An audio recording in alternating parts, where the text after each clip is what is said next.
Good morning, Facebook, Instagram, TikTok, and YouTube family. Thank you for joining me this morning for another episode of Back to the World, my brother and my sister's keeper. I'm Tony. Thank you guys for coming on board. The music that you may hear in the background, we don't own the rights to. Any comments, questions, or anything that you care to share, hit us in the boxes down below. Subscribe, like, and pass on, share, send a donation. Cash App $Tony43. It's Cash App $Tony43. Give some of you a chance to come on board. You know, I got a little story I'd like to share with you guys this morning. Hold on a second.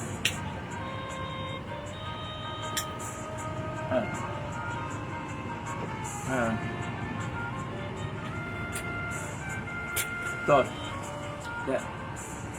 think that when I tell my stories, I like to smoke a cigar at the same time. You know, what's his name? Mr. Rogers' Neighborhood. He liked to put on his sweater, put on his tennis shoes or slides or whatever, sit on the stairs and tell his story. Well, I'm going to share mine with you this morning. And smoke my cigar.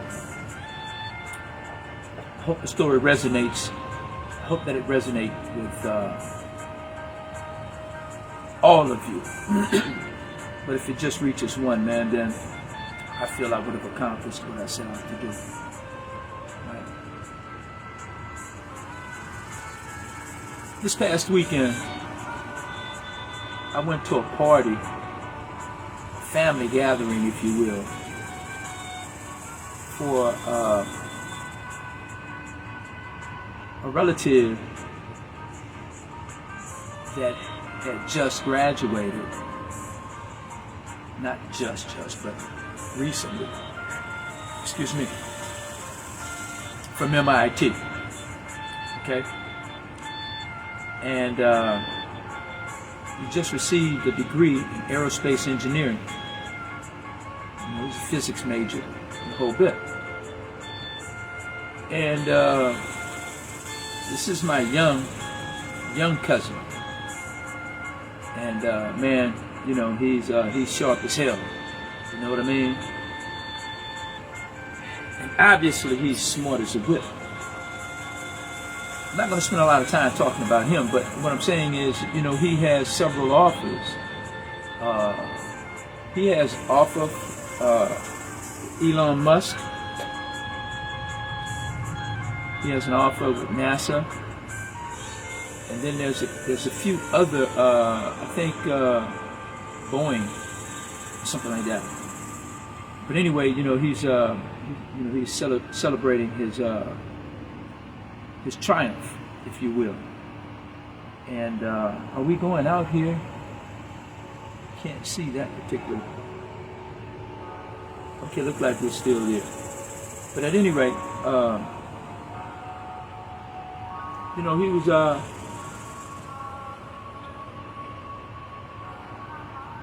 in a very happy mood. Circulated around the party a little. And he had one of his professors that was on deck, right? And they were there and they gathered. So, you know, my thing is, as I tell you before, if I had any superpowers, it would be the powers of observation. So what I did, I just absorbed the entire room, you know, and I checked out everyone. And I noticed that he and his professor, man, they were constantly engaged in conversation. You know, as I said, my young cousin walked around the room briefly, shook hands, said hello to everyone, Everybody slapped him on the back and the whole bit, and that was pretty much it. And then he came back around because the professor really wasn't really too sociable. He wasn't meeting and greeting hardly anyone. You know, he was just kind of standing firm. So my kinfolk had to pretty much entertain the professor in the whole bit. So, and the crazy thing is, man, when you're left alone with your thoughts and you're just kind of looking around the whole bit, that entire event, if you will, felt like a funeral repast. I mean, I'm being honest with you. It felt like a funeral repast because a lot of people spoke, and they spoke about him and his academia and everything. So I guess they gave him his roses while he could smell them, if you will. So,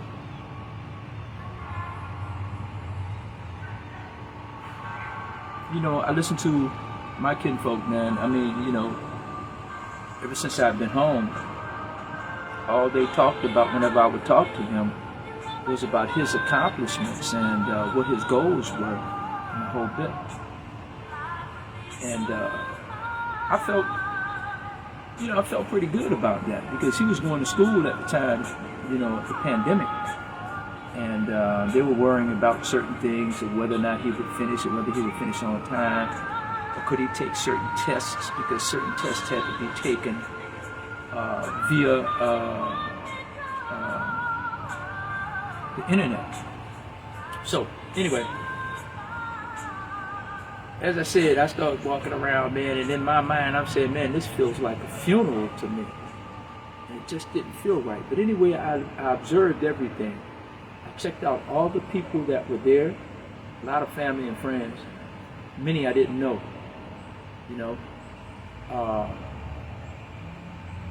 because these family members are much younger than myself. So I wasn't raised with them. I was raised with their parents and with my younger cousin's grandparents. So since I was in town, I had gone to the event. So anyway, after a while, man, I'm walking around. I'm feeling crazy, thinking that, you know, I'm feeling crazy thinking that I am crazy for thinking that an event like this, a celebration, is a funeral, or anything that's related to a funeral. But that's not my biggest, I don't want to say complaint, but that's not my biggest experience. And what that was is, man, life came at me at almost 150 miles per hour. I started paying attention to what's happening around this country and around this world with black people. Right? And here goes. You know, we as black people, honestly, we have about as much use for an aerospace engineer than we have for a country western soul rap gospel singer. I mean, it's great that his accomplishments were achieved. That was his goal. But then you ask yourself, but all those people that were there, man, many of those people, man, they're working paycheck to paycheck. Many had to leave early because they had to be home in order to go to work the next day, or either get back to relieve the babysitter the whole bit.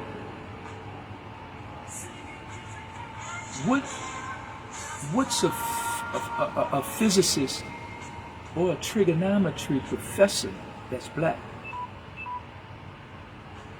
How will that benefit the masses of black people? All right? Because you take that person that's a physicist,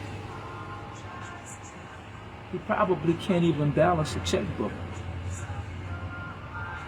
Honestly, he's so smart he probably can't drive that well. But the point I'm making is, when you become a physicist or anything like that, you're somewhat detached from the masses. You have no connection.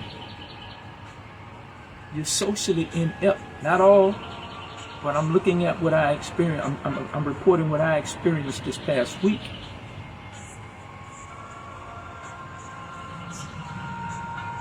And in the situation that we're in as a people, in our dire straits, it's not many aerospace engineers, chemical engineers, or whatever that we need. So now I'm going to talk about what it is that I think we need. I think when it comes to engineering, we need someone with the experience of social engineering. Because you see, the only thing that person can do for us that works for NASA is help them get a spaceship to another planet or to outer space.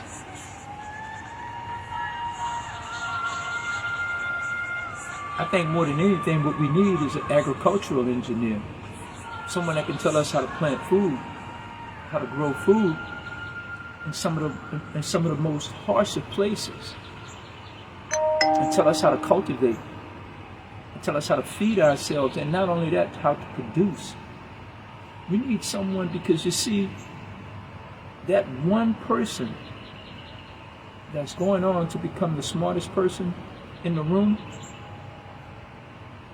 is the person that can give you the least help. These people may go on to get a big check. They may go on to work for a company, man, and their name end up in lights. They may even invent something that's wonderful. And then they'll go down in the annals of history books like Benjamin Banneker, Frederick Douglass, and what have you. But other than memory, because they gave us all the memory that night, what else would they have given us as a people? We need someone that can give us social engineering, because the situation that we're in dire straits, we're not going to be able to get out of it one man at a time, one man individually. It's a collective goal. It's a collective movement. We need someone that can motivate the people, not give you the square root of pi all the time. There's a place for these people, but it's not in our community in terms of right now getting us together. You don't call in a sniper until it's time to have an execution from long distance or whatever the situation may be. But when it's close quarter combat, you need someone that has skills at close quarter combat. We need someone with close quarter combat. Someone that's on the streets. I look at all of these influences, man.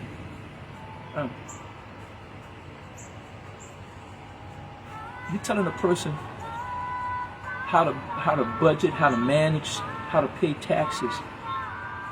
That's not where it starts. You're making money off of telling people how to do this, but you have to first have money. You first have to have income. Excuse me. You have to first have to have money or income to budget. So let's not start with telling them how to invest, how to put money in a 401k, how to start a 501c3. I think what we should first do, we should go back to the very beginning. Our problem is a lack of income. And the only way that you're going to come up on that, because, individually, you're only going to have a few of us that will succeed. Many of us are going to fail trying. It's going to take a collective effort. It's going to take a unifying movement.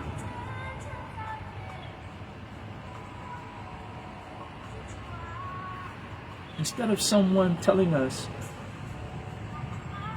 how numbers, how time, distance, and speed works, we need someone to tell us and to show us how to come together and have our funds circulating, so whereas each and every one of us will benefit from the circulation. And then after you've built up your finances, now that person that wants to teach you about budgeting, you have something to budget. That person that wants to teach you about investing, now you have something to invest. That person that wants to sell you a house or a car, now you have the money to purchase that house or that car. We're going to need a community engineer, a people engineer. We're going to need a Messiah. We're going to need a Messiah. We're going to need someone that can come and truly show and convince sincerely the masses of people to move on one accord.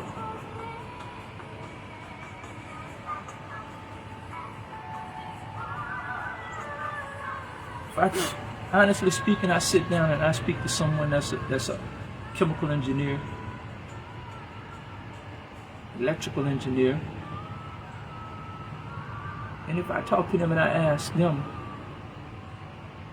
how can we move a people? How can we save a people? They can't tell me. It's no fault of their own.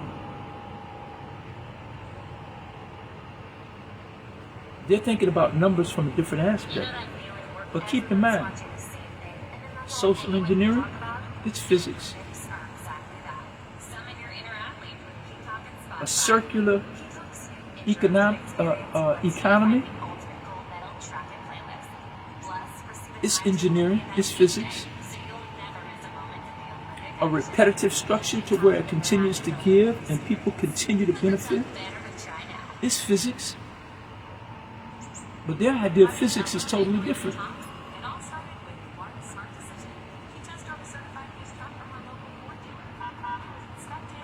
You know, whenever it takes two people to do something, to do a job, whatever it may be, believe it or not, that's a form of physics. Even the buy-sell situation in the economy, that's physics. I bullshit you not. Save big this summer with great deals. All in the Kroger app. Get juicy California yellow peaches or nectarines for 97 cents a pound with your card and a digital coupon. Then get 10 for 10 on items like lace stacks, rice-a-roni. I've often given this example. For $1 each with your card. Shop these deals at your local Kroger today. Whereas you had Tap the screen now. 12 or 13 proprietary businesses, and you had one $100 bill that circulated throughout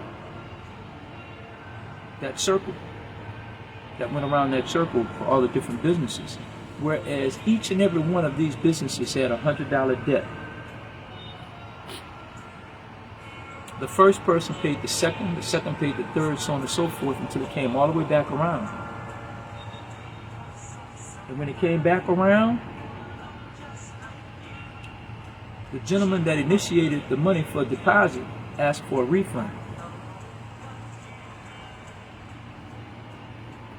So he gave the money, so he received his money back. But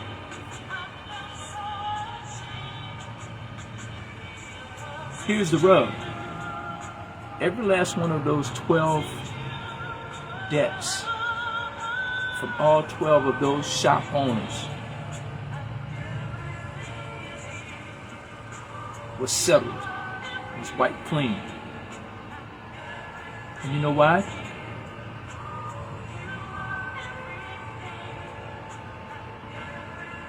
Because everyone participated.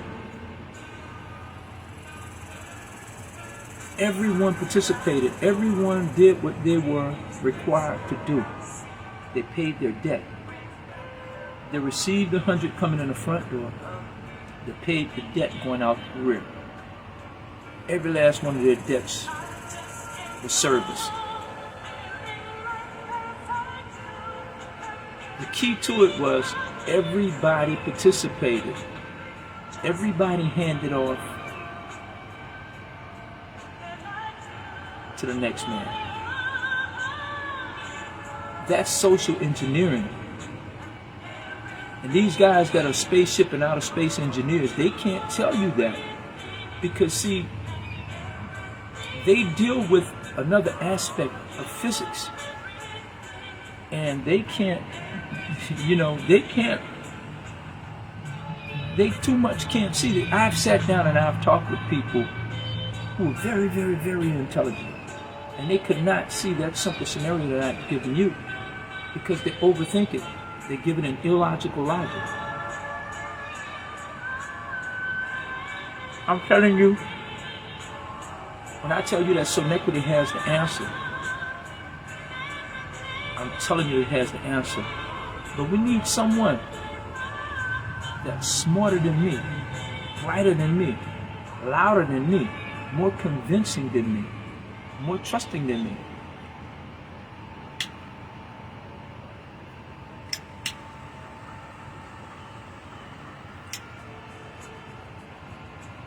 To show you what Sonetquity can do for us as a people.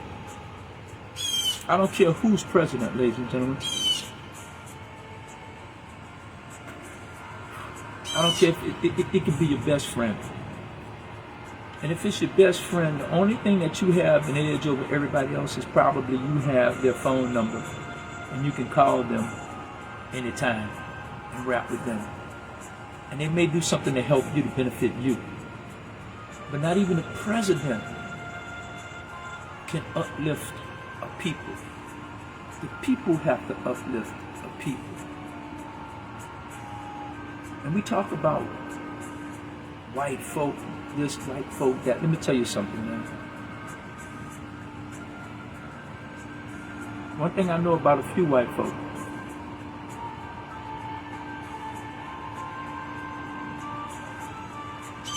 They're going to help you and get on board if you're willing to help yourself. The birds singing in the background, the music that you may hear, we don't own the rights to. But if you don't help yourself, they're going to look at you and say, well, why should I help you? And like I tell you too, like I say, in the prison system,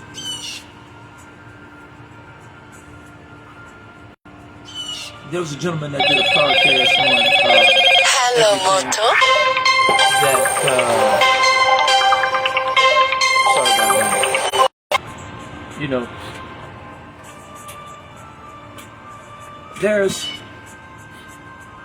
lost my train of thought, man. Oh, there's a guy that did a podcast. He did a podcast on all the gangs in prison and everything, right? And he was naming the worst gangs throughout the penal system. Well, I think the worst depends on where you are. Okay? The worst is where you are. And whoever has control of that spot. But every last one of those gangs are equally as dangerous based on whatever you are assigned, whatever institution you're in, right? But now,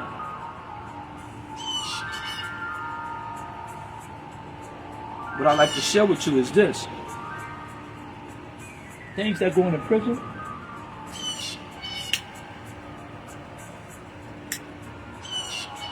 it's a small microcosm of what happened in the real world,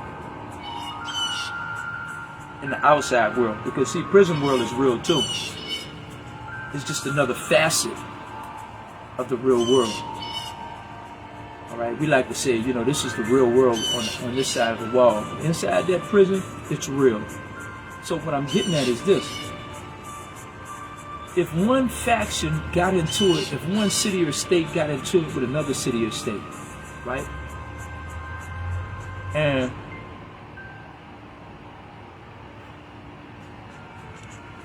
that entire city or their group wants to roll on one guy from your city or state. And your guy has a beef with their one guy, but he's told that if he gets it on with that one guy, that the rest of those people are going to jump on them. So now he's going to come back and he's going to tell his car. And what that means is his car, that means his city, his state, or his group or organization, whatever part it may be. It could even be a Christian. It doesn't matter. So what your car is going to tell you, we're not going to jump out there in front of you. We're not going to jump out there in front of you. But if you defend yourself, if you get out there on the front line, if you get out ahead of this, we're going to back you. We're going to back you 100%. So that's the way it is in real life out here on this side of the real life wall.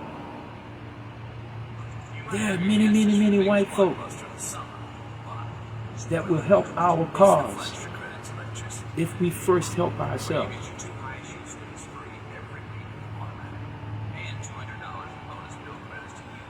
But if you're not going to help yourself, why should we fight your fight for you?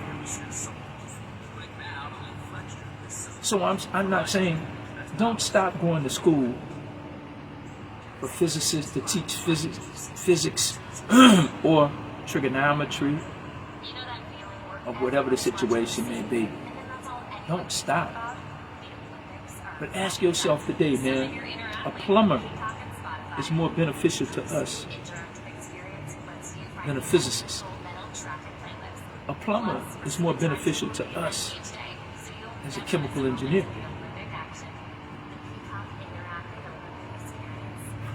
Unless he's invented another way of cultivating seeds,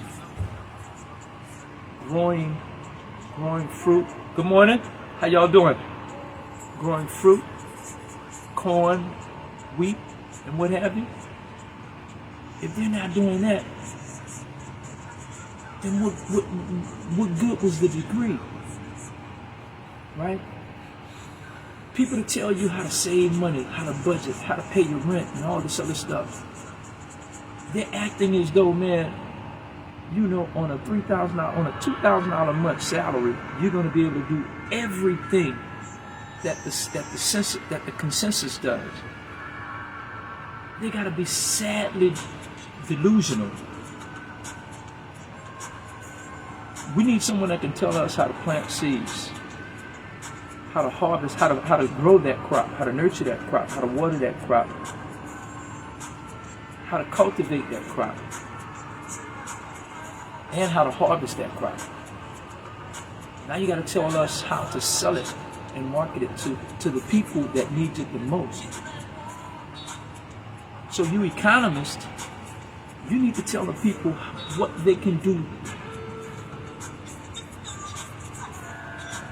collectively, together, combined, that will help each and every one of them receive financial prosperity.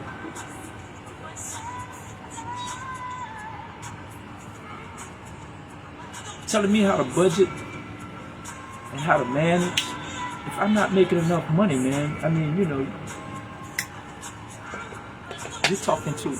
talking to a brick wall.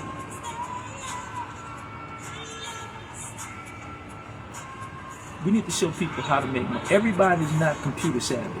Everybody's not going to get on social media and make $1 million. Man, I look at social media and I see some of the monies that some of these young kids are making a whole bit, man. It's astonishing. And man, I pray every night that luck can fall my way. But the truth of the matter is, every now and then you get someone my age that's going to be a one-hit wonder, and they'll knock it out the park. But that's not going to often happen for people my age. Although I don't know how to operate social media, I know how social media is operated. And if you give me 10 youngsters, 10 Gen X's, Gen Z's, 10 millennials, right? Give me 10. And we work collectively. I promise you, out of that 30 I just named, we're going to get at least 4 or 5 success stories. We're going to get at least 4 or 5 that's going to knock it out the park. Why? Because they understand social media. They understand how to navigate. They understand how to touch the people, but they just don't have a viable product or a means. A lot of these kids, man, they're doing it by smoke and mirrors. They're doing it by happenstance. I don't like to use the term luck, but they're doing it by luck. The Most High smiled on them. Look how many people are on social media. Think about it. It's in the billions. Right at. And I tell you this, for all those who are actually earning an income, multiple millions and millions of dollars, we see people on here flossing and doing the most. But based on the numbers that are on social media, man, the ones who have succeeded, man, that doesn't amount to a tick on the ass of an elephant. That's just how big the universe is, and that's just how few of us that are truly succeeding.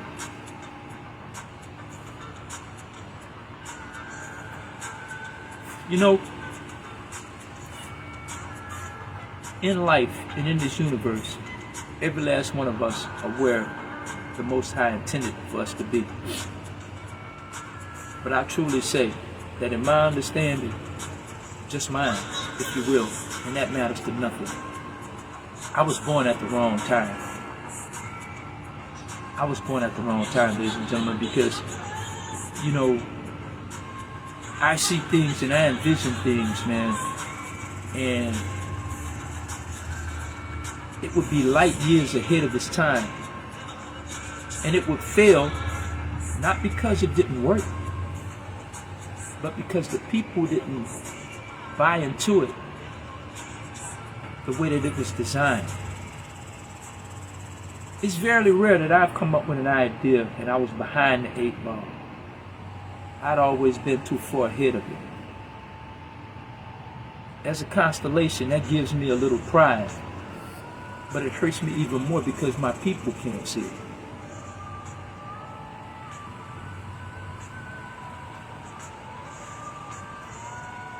There are many of our leaders that are telling us to come together, and we can't even see it, that they're saying the same thing, but they haven't come together on how.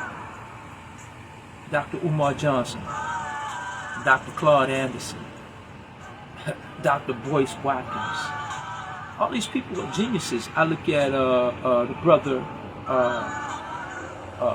John Hope Bryant. I look at the other brother, I can't think of his name right now. Whitehead, Derek Whitehead. And there are some very, very intelligent people on here, but you're telling people, okay, to go and get a book on taxes. And you know, with the IRS, man, the tax book is bigger than, it's thicker than the Bible. It's twice as thick as the Bible, with all these different codes and everything. Who are gonna sit down and go through all of that? When they're struggling, man, they're on the treadmill trying to earn a living day in, day out. Come on now. Everybody rushed to start a trucking company.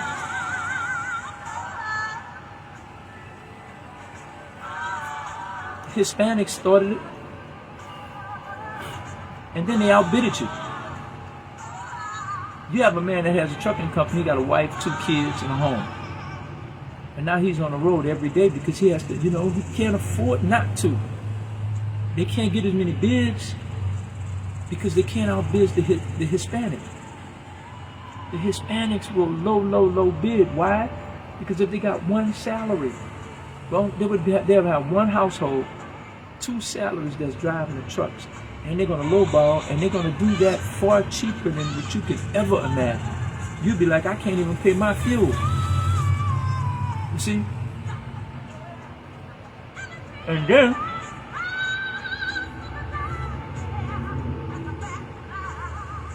not only that, they've done something that we should have done when we had the opportunity. See, because at one point we controlled the streets when it came to drugs. You got a lot of people out here now, man, they're pump faking. They're acting like they control the drugs. You know, they may have a plug and they're doing their thing the whole bit. But the drug game overall, man, belongs to the Hispanics, man. And what these Hispanics that are in charge have done, man, no credit. You got a certain time you got to pay. We're only limiting you to a certain amount. And we only go into a certain region, a certain city, or a certain state. It's not all over the place like it used to be. Blacks aren't in control. And the few blacks that are, they're not doing anything for the people. You see? And when we did it, we didn't need it. We bought houses, cars, good times, travel, boats, and all that shit. We did it too. But it was many, many more of us, to whereas if we had come together and galvanized, we could have done what the Mexicans and the Mexican Americans are doing right now. And what they are doing is this. They're starting major trucking companies that's coming internationally, back and forth from Mexico to the United States, even further. And they're hiring their own. They don't necessarily care about the money because they have enough money to get their product up and down the coasts across country. We had an opportunity to do that. We fumbled the ball. So now,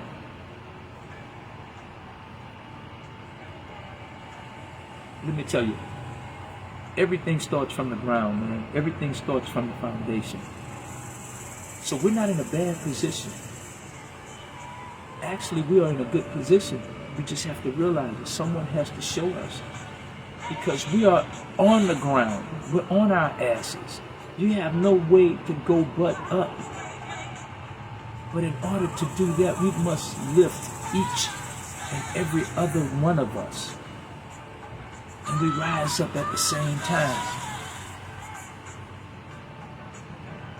We need another Martin Luther King. We need another Malcolm X. Shit, we need another Obama. We even need another Marcus Garvey. Education is important right now. It really is. But what's more important in education right now is unification.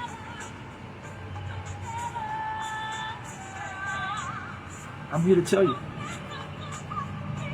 unification is the key.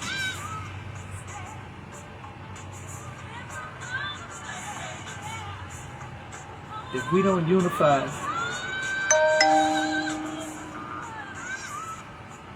it's curtains. I hate to give you doom and gloom on this Sunday, but that's what's going to happen if we don't come together. I love to sit down before Brother Al Sharpton, John Hope Bryant, Dr. Claude Anderson. I love to sit with them, and I love for them to tell me that Sonetquity is bullshit. I love for them to try and tell me that. When we go through it systematically, chronologically, incremental, then they'll see the vision. They'll see the purpose. And they will truly understand. And then they can become our social engineers. It's the building of people. It's the moving of people. It's the directing of people. It's the uplifting of people.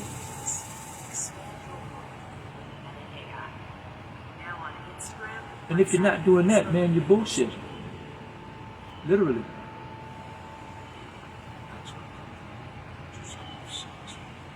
I come to you guys every day. You got people talking about, I'm going to give you $1 million worth of game. Think about it. You're giving me $1 million worth of game, but you're telling me in order to do what you're suggesting, what you're prescribing, I have to already have at least $5,000 to $10,000. Man, don't you know the average bank deposit in America not just for blacks, but for many, is $2,500 in your savings or checking account.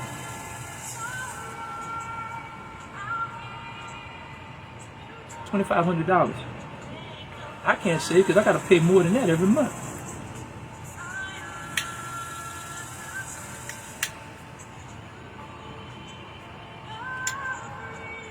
So you can't tell me how to be creative and how to put a rabbit out of a hat and pay all my bills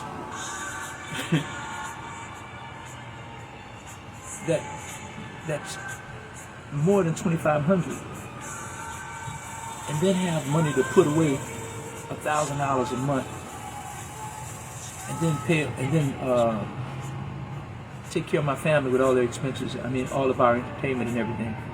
You can't do it. It's not. Man, that would be magical. But that's economically that's economically impossible.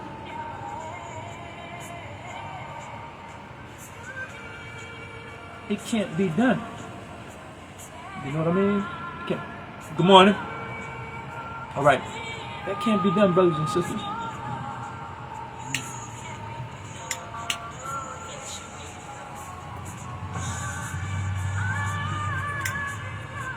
What I need you to do is literally show me how to earn more.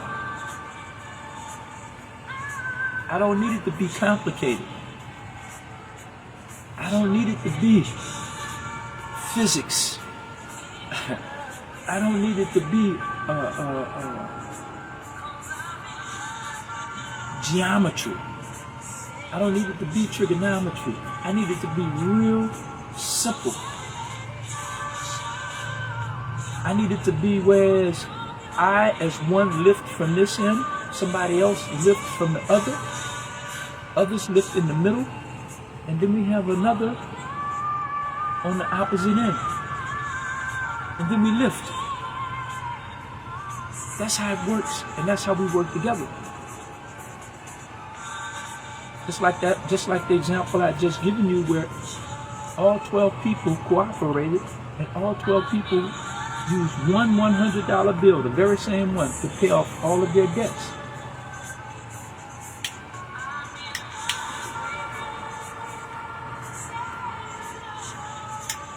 This ain't no hack.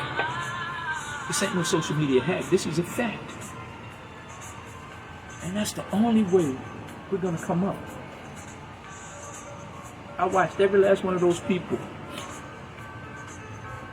in that party, in that event, in that gathering.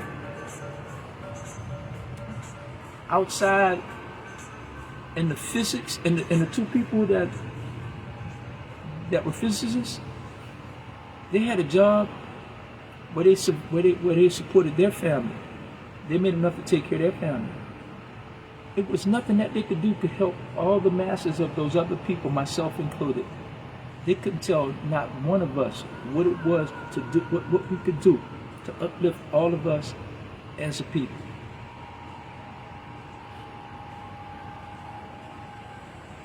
We need air conditioning repairmen more so than we need an aerospace engineer.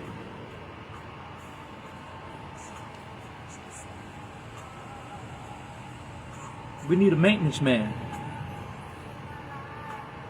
We need a maintenance engineer more than we need a space engineer.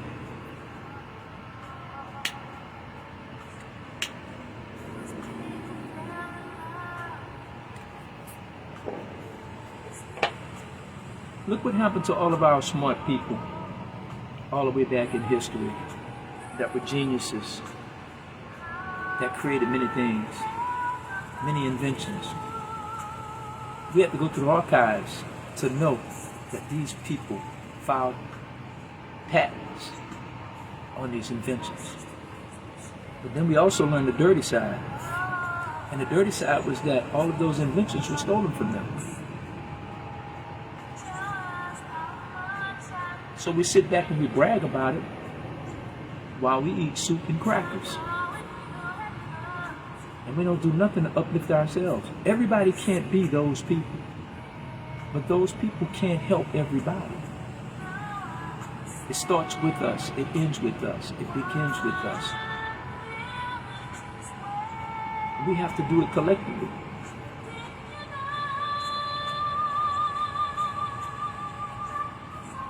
I know you say, hey man, this old dude get on here, man, he gets to ranting and shit, man, he gets to talking about things the whole nine.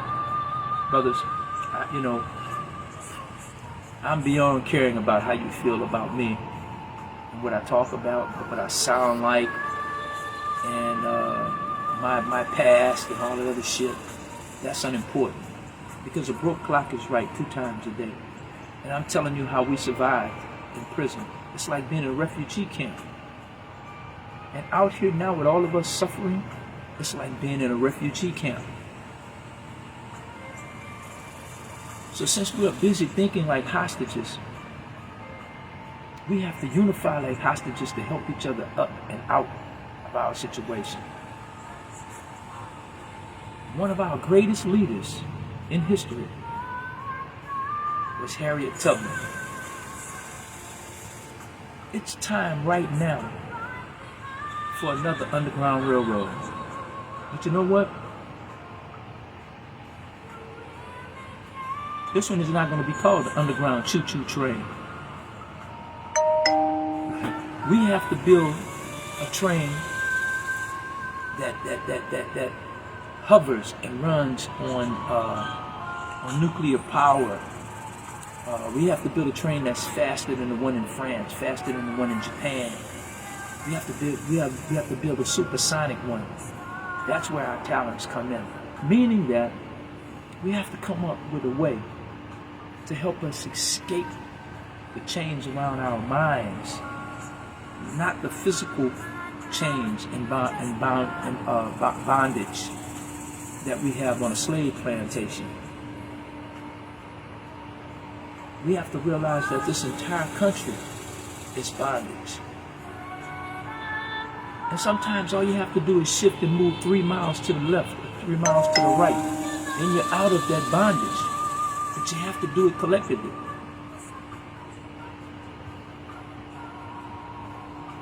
Just imagine if some lynchers come into your city, come into your town, and it's about 10 of them, and they want to come and get $1 for a crime that you know he didn't commit. Right? But if you fall back and let that 10 come into a crowd of about 80 and take that one guy, you have nobody to blame but yourselves for the atrocities that they may have committed on that individual. But if that 80 stands firm, those 10 whites or whomever are not going to enter that crowd, and they're not going to shoot anybody for fear of what may happen to them. Now you know what they're going to do. They're going to turn around. They're going to go back, and they're going to plead with the government. They're going to plead with the Navy or the Army or whatever the situation may be. But that's where you have to be ready for them. You have to think along those lines, right?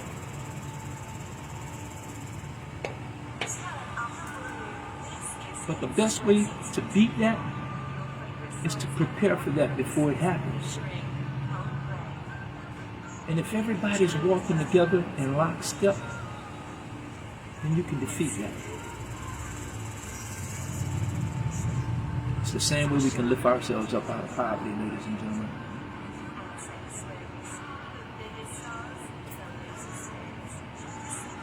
That's my story.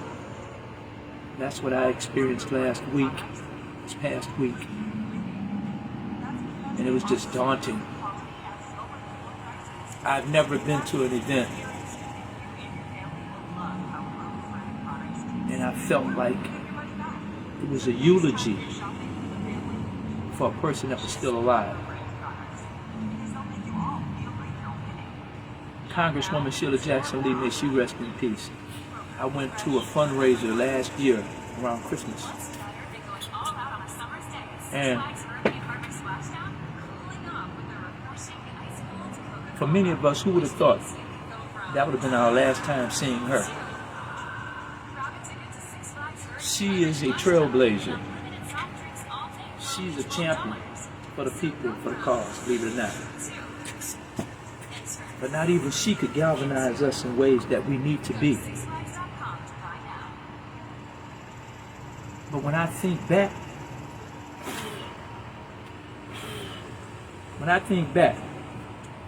she was running for mayor of the city. When I think back, that was like a repast. That was like eulogizing someone while they were still alive. It's an eerie, eerie feeling.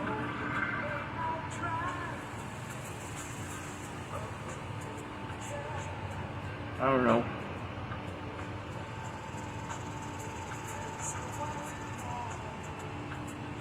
Maybe I'm just becoming cynical in my old age. But if any of you have contacts, man, with any of those doctors that I named, man, DM me. Let's get together and let's dialogue on this. Any of you that have ideas, or any of you that can champion this thing that we've created, or you want to learn more about it, DM me. Go to our website at www.sonetquity.com. We have so many other things to offer.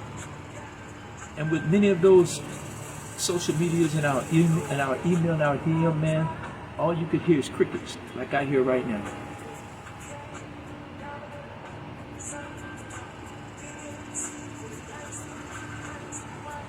I think we can put ourselves in positions, man, where we're ashamed to help, even when we know better.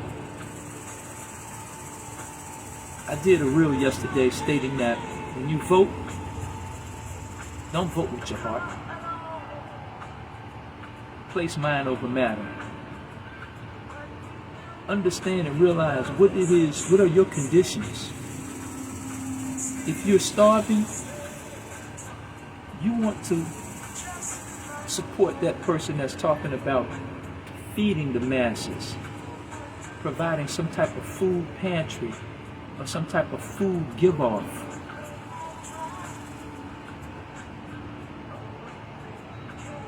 Not that person that we're talking about building up our military and going to support foreign countries.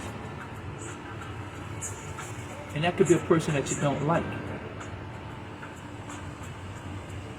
You don't want a person that's talking about giving you dirt when it's water that you need.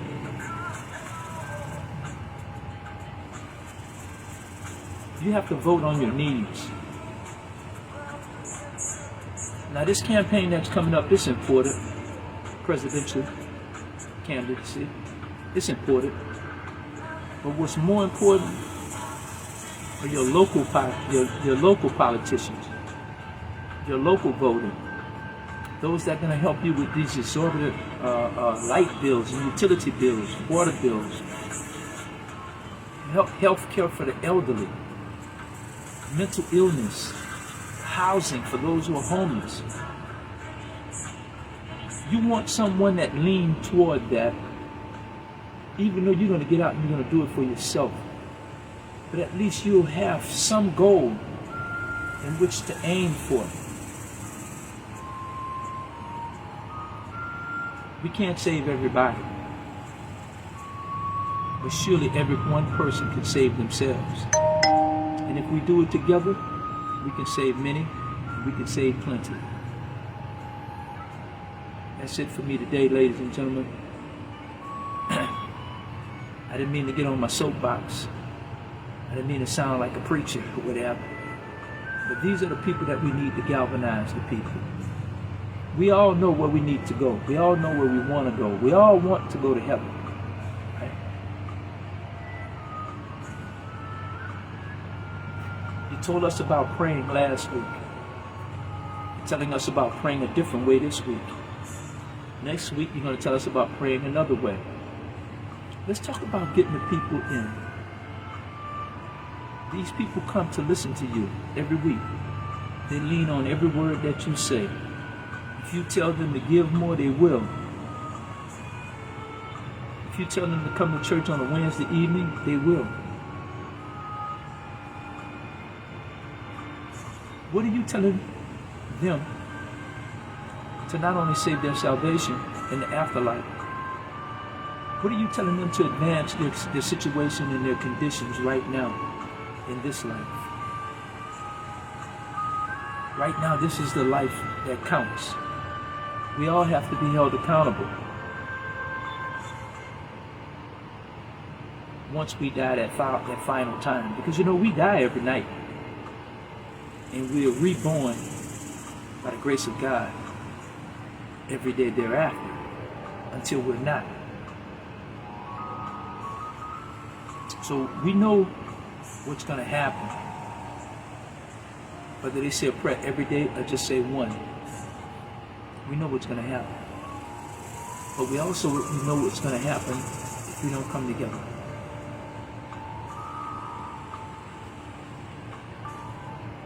That's all I have for you today. Thank you guys for coming on board. Enjoy your weekend. Peace.